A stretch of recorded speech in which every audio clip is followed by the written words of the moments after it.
Lacho elogwija mbukeli lisitsho nje libhengeza ukufika kwethu siliqela lendaba eziphala phambili Ekhaya Jikelele sathi wuntu kubafana the boys ngokuba kaloku ngenene nangenyaniso basenze sazinca singumzantsi Afrika kanti ngokumbukeli singena kwi-Euro yesibini yenkqubo njengoko kaloku sibukele kwindawo ngendawo bambi ke kukhona basijoyinayo ngalomzuzu ngoko ke okunika nje umfanekiso ngqondweni masirhobise kulamanqaku esithe sawenza kwi-Euro yethu yangaphambili siye satsho mbukeli into yokuba umongameli we-ANC uCyril Ramaphosa ubongeze ulutsha ukuba luthabathe inxaxheba kolunyulo luzayo kwezemidlalo sathi into yobana iBafana Bafana iya kumdlalo owandulela owamagqibela kankqoyi wuntshu kubo timlo ke unonkanyezi le yinkanyezi enomsantsa phakathi kwezinye egqamileyo kunezinye ewe kaloku ndingumadlongothi umazipha umamshukuma umazondwa ngezakhe izinto intombi kaloku encancibele pha ematolweni ndithi camagu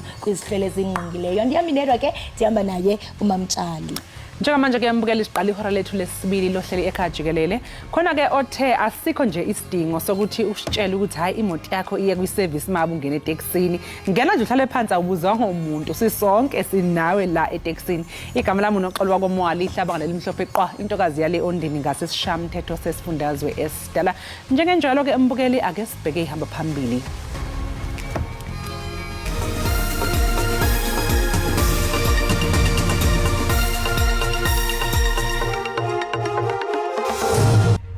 It's important that more and more people register because the worth of our democracy is about the participation of everyone. Umengameli we-ANC uCyril Ramaphosa unxuse intsha ukuthi iqinisekise ukuba ivikela ikusasa layo ngokuvota okhethweni kazwelonke kulonyaka.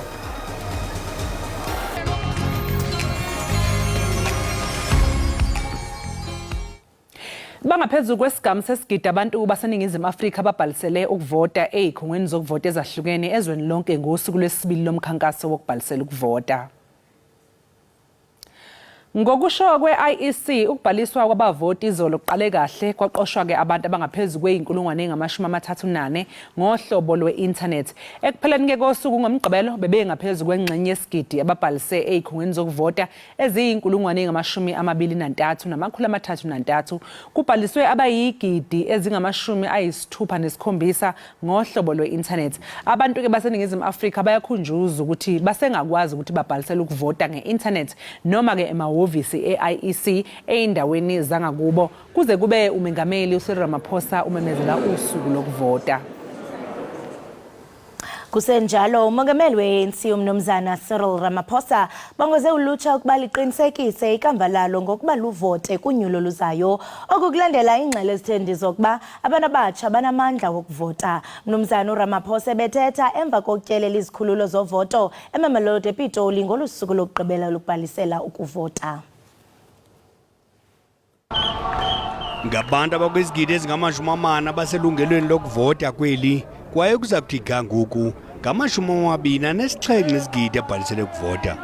Iinkokeli zezopolitiko zisebenze le mpelaveki ukhuthaza 13 lezigidi zabavoti abaselungelweni lokuvota elingekabhalisele ukuvota.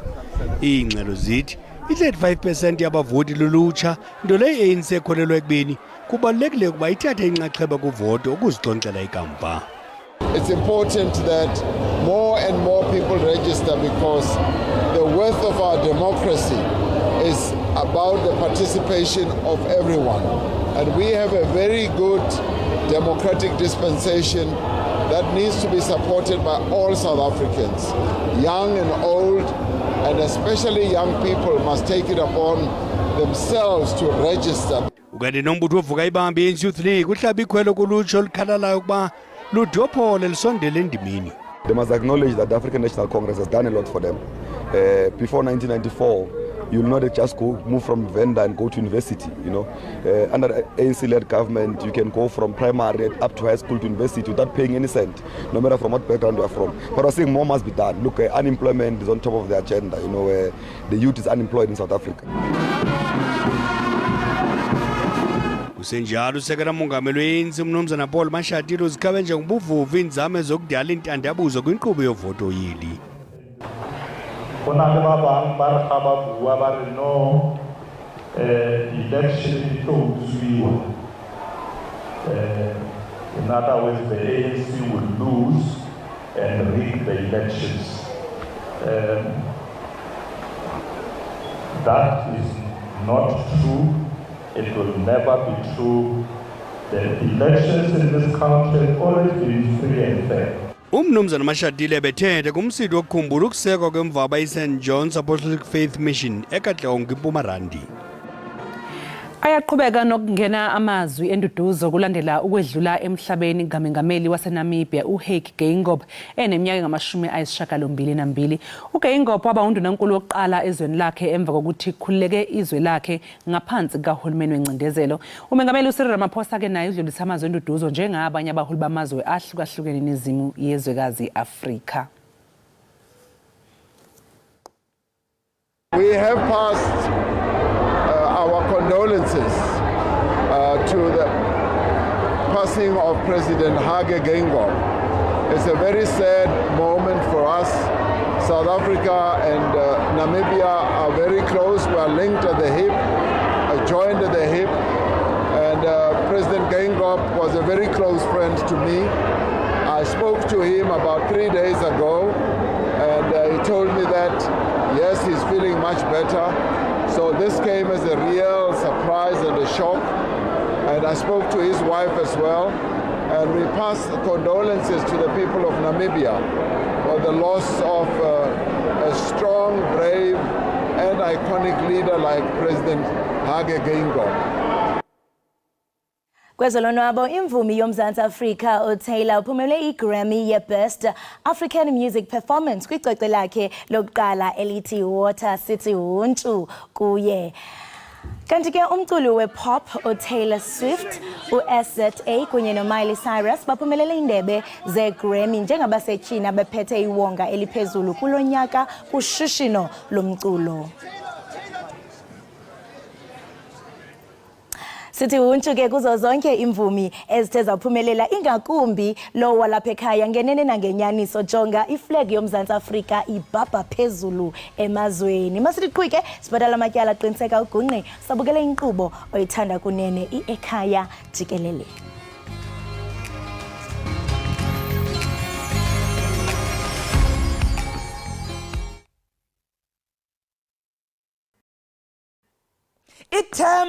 Ithemba athi amaciko alibulala into nje liyadanisa. Mna kaloku ndithiwa inkosi yenkosi kuba kaloku ukhonzwa zinkosi. Mdaka omnyama uqhelene nenzingo ndiyayazi ukade uqiqa uqonda ingqondo ibili maxhaphethu kunzima ukufumeza umbono kodwa unqweno kumele ufezekisiwe. Ekha uqiqa uqonda ufeke siseke iqhinga kuba kaloku umbono kumele ufezekisiwe. Iphupha kumele liphumeziwe. They say victory is gained as battle fought, not by numbers but by the forces brought forward. They say hope is the conviction of things hoped for, the assurance of things not seen. Pombili, get temper, Pombili! Yo, Chinina standing job!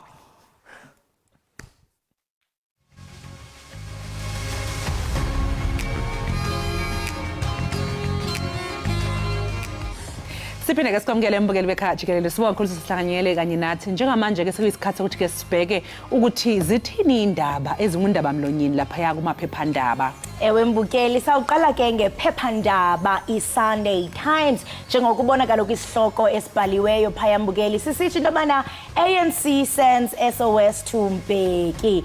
Ingxelo ke yeSunday Times kule mpelaveki ithi umnumzana uThabo Mbeki uyacelwa ukuba akhankasele umbutho iANC. Konyaka ke ka-2009 emva kokuba ebuyiselwe kwavakala intelekelo uyokuba uMbeki uza kuvotela umbutho iCope. Wathi ke ivoti yakhe njengokuba bonke abemi bomzantsi Afrika yayiyimfihlo. Kwathi ke ngonyaka ka-2016 phambi konyulo lomasipala olwanunongquzulwano lwabangela ukuba iANC iphulukane nolawulo lomasipala abakhulu. uMbeki ke wadibana neenkokheli okanye ze-EFF kwintsuku nje ezimbini phambi kokuvota. Kulindela ke ukuthi uma umbheke ekhankasela iNC kungenzeka ukuthi kube khona abavoti ke abaniki iNC elinye ithuba lokuthi buse. Phezulu kwalokho kubheke ukuthi umbheke akwazi uqinisa umlayezo weNC obhekeza khamzini malungana nokuthi kungani kufanele ukuthi ke zingayihlamuki iNC. Kulindele ukuthi iNC singula umkhankaso okumelana nowabe umengameli weNC Jacob Zuma ukuze phela ngaphumelele emkhankasweni wakhe okuheha abavoti ukuthi ke bavotele iqembu umkhonto wesizwe. Kanti ke mangabe sibheka elinye iphephandaba okuyi-City Press kunesihloko ke esithi Zoleka Mandela may be reburied. Lolu daba ke mbukela ukuthi amalungu omndeni wakwaMandela kungenzeka abuyele enkantolo ngodaba lokungcwatshwa komzukulu kababa uNelson Mandela okuzoleka Mandela. Kuthiwa ke amanye amalungu omndeni wakwaMandela afuna kumbiwe isidumbu sikazoleka ukuze siyobekwa eduze neliba likagogo wakhe umama uWinnie Madikizela Mandela. Uzoleka wadlula emhlabeni ngomandulo wanyakenye emva kokunqotshwa ke isifo somdlavuza eseneminyaka engu43. Umndeni wakwaMandela unamathuna eFourways Memorial Park kepha kuzoleka akazange angcwatshwe kule ndawo emva kokuthi ubabekazi wakhe uZenani Mandela afake isicelo enkantolo ukuvimba ukuthi uzoleka abekwe emathuneni ke akwaMandela. Ingxelo ke mbukeli yeCity Press icaphula onike ngengxelo esithi ke akonwabanga abalungu osapho malunga nokukhutshwa kwesidumbu engcwabeni likazoleka Mandela. Ekholelwa ke ukuba umoya wakhe uza kuphumla de ancatye ecaleni kukanina mkhulu nentombi yakhe. Umnina wakhe kazoleka uzondwa nguye okhokela idabi lasemthethweni lokugrunjwa kwesidumbu sakhe. Amanye ke wamagama ke bebephakathi kwelist yabantu bebephakathi kwinkonzo yomncwabo. Kanti ke mbukeli mangabe siqhubela phambili sibheka iphephandaba isolezwe lona ke linesihloko esithi kuphike ithongo izangoma zichayiswa umasipala. Lolu daba lwesolezwe lumayelana nabaholi ke bendabuko abanikele kumasipala weTheku befuna phela ukwabelwa indawo ezithile abazosebenzela kuzo kulomkhandlu. Bebefuna imfula ethile namahlathi athile kepha ke leso sicelo awazange siphumelele kwazi phela umkhandlu weTheku usichithile. Enye ke into ithi ivele kulomba kokuba inkosi okanye izangoma njengoko isolezwe lisitsho zikhala ngelithi umsebenzi wazo uyaphazamiseka xa zisebenza kwindawo apho uluntu lunemvume yokuzisebenzisa kungoko ke zifuna ukunikwa indawo zazo. Kukangako ke mbukeli bese kuphathele kona kweziphala phambili pha kumaphephandaba. Ukukhumbuza ke mbukeli siya sabanalo kaloku iphephandaba iSunday Times iCity Press sagqibela ngalo isolezwe. Masiqhubeke mbukeli sibhatala amatyala aqiniseka ugungqi sekuninzi esiniphathele kona.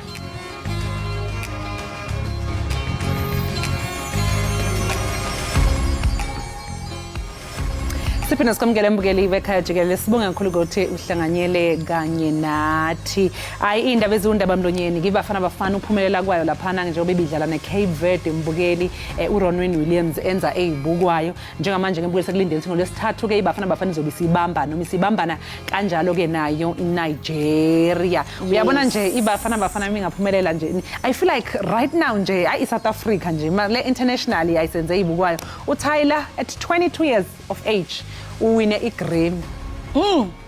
Zindaba ezichulumancisa kayo kakhulu ezombukeli and ndiyena ayithanda kakhulu icomment based on ibafana performance sithi into bana this is what happens xa unikeza abantu abatsha iqonga. Ngenene nangenyaniso uziprovile senditsho kudala sayigqibela ukuyibona leninto. That was history in the making and into endiyithandayo enye ephinde yatrenda kuthiwa jonga sana amanina ase-Cape Verde ayatshisa babenevela phana ifubukele esports kuthiwa hey bahle bayatshisa nabo sebetrenda ndithi hayibo bawabonile amaXhosa hayi bazagcina ngokutrenda kusala sibashayini and lalela ke bathi iCape that we recognized in Cape Town. Mbukeli ke okwamanje siqhu ejolo siyabuya futhi emva komzuzwana.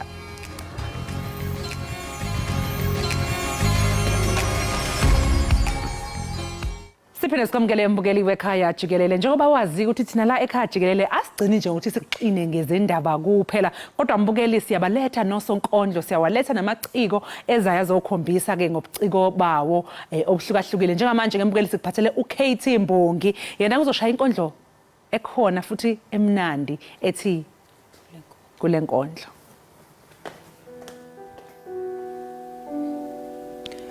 Kusengalunga Mbongazi usengabatakula edamini legazi lezono zabo Ungumsuli wezinyembezi uvuselela ithemba ngamagama akho. Ukate Mbongazi lesi ke isona sikhalo sesizwe. Kule nkondlo nginikezwe ithuba lokuthi ngikhulume ngibhodlo ngaphakathi. Bathe ngingathathi isikhathi ngakho ngaphandle kokuchitha isikhathi make ngiyeke ukufela ngaphakathi. Engathi ngangitholela isitulo ngithi ukuhlala phansi mangenzeka ngikhale nize ningangehluleli ngoba nangale nkathi ngikhula babethi nginezinyembezi eziseduzane njengezomthakathi. Ubhekile umndeni sekwazi ngishabo umphakathi engihlukumeza yena indoda yakhe nginokubeza lezi ithandani ke bezingenalo uzwelo. Unkosikazi bese ngiphendulile nesigqila esebeke nemgomo eminye yawo bekuwukuthi angidli ingakahle indoda yayo ithi ngilala kanjani umpongolo wamanzi ungagcwele esontweni bezenzo ngcwele eyazi kusukela ekuqaleni kuze kuyofika egcineni incwadi engcwele ngaleyo ndlela ke akekho bengamkhomba amabala umacele. Zolo lokhu besikhala ukuthi asithandwa namhlanje sesiyathandwa sesikhala ngokushawa egameni lokuthandwa. Kumanje ngibalekela indoda ebithi yangithanda ifuna ukungishaya. Ngiphethe umntana ayithi awunakuhlala lana lo dodi ngoba mhlamba kusiyona nanengane yayo. Mina ngiyamangala ngoba lo muntu zolo lokhu bengibiza ngesidudla sakhe isidudula sakhe kepha namhlanje uyasidudula isidudla sakhe. Emini bebade bebhekile ngisho makhelwane bathi umenda uthunyela Gundwane. Kepha mina naye la ikhaya sesaphenduka ikati neGundwane nje. Esithubeni sesivele sihubhane esho ukungiqeda ngehubhane nami ngidle phansi ngejubane bathi asinakumsiza engane indoda yakhe wasikhethela yona. Ngiyalizonda uthando ngokungivala amehlo mhlambe ngabe ngiphile ngcono impilo. Ngimtshela ukuthi ngizithwele uthi la ikhaya sithwele kanzima na usuzithwele. Ayanda uyazi ukuthi siyazama la ikhaya silala sidlile mangabe ngidayisa inyanda ezinkulu uthi kodwa ayanda. Nange khala nama ke ningisizeni lo muntu uyagula esikhundleni sokuziphilisa usezinikele ophuzweni oludakwayo into ayaziyo ukuthatha khona lokho engikuzamaya kudayisa ukuze azodlala lamadayisa wadlalayo uhlaletha ngimbonge njengendoda kepha akakwazi ukuyofuna imisebenzi njengamanye amadoda zeyamele nayo bakho ubudoda ngene sebengenile umhlangano sobe ubambile kodwa ke ngithi angalenzi iphutho ngcona ngikhulume sebekhulumile ngaleyo ndlela inhlonipho ngizobe ngiyibonisile ngithi kubona benginesifiso sokuthi ngikhulumele unkosikazi othi engenzanga lutho engazelele vele bone ngesibhakela sesingena ngoba nakho umnumzane khononda ngokuthi uthi alibeke mihla namalanga bambhanqa namabonda kepha nikwazi nokubiza isibonda yethi nizibiza ngamadoda niyabona buyanihlula ubudoda ngingene sebengenile umhlangano sobe ubambile kodwa ke ngithi angalenzi iphutho ngcona ngikhulume sebekhulumile ngaleyo ndlela inhlonipho ngizobe ngiyibonisile. Izithembiso umnumzana ezenze kuyena sesishabalalile uthando lwalivutha amalangabi selishabalalile njengamazolo ebonilanga liphumile isiyahlala ngokufinyiswa igazi magazi lenkosikazi angazi ngibona ngathi sabambelelile othandweni leqiniso nakhe inganyakazi kule nkondlo nginikezwe ithuba lokuthi ngikhulume ngibhodlo ngaphakathi bathe ngingathathi isikhathi ngakho ngaphandle kokuchitha isikhathi make ngeke ukufela ngaphakathi ube sethi umuntu omdala makwenzeka Mbongazi sambulo sikuvuse ebusukulele uphinde uvuke futhi ubhale ngoba wena ngokhethiweyo njengesigqila semizwa namagama Ukate Mbongazi lesi ke isona sikhalo sesizwe.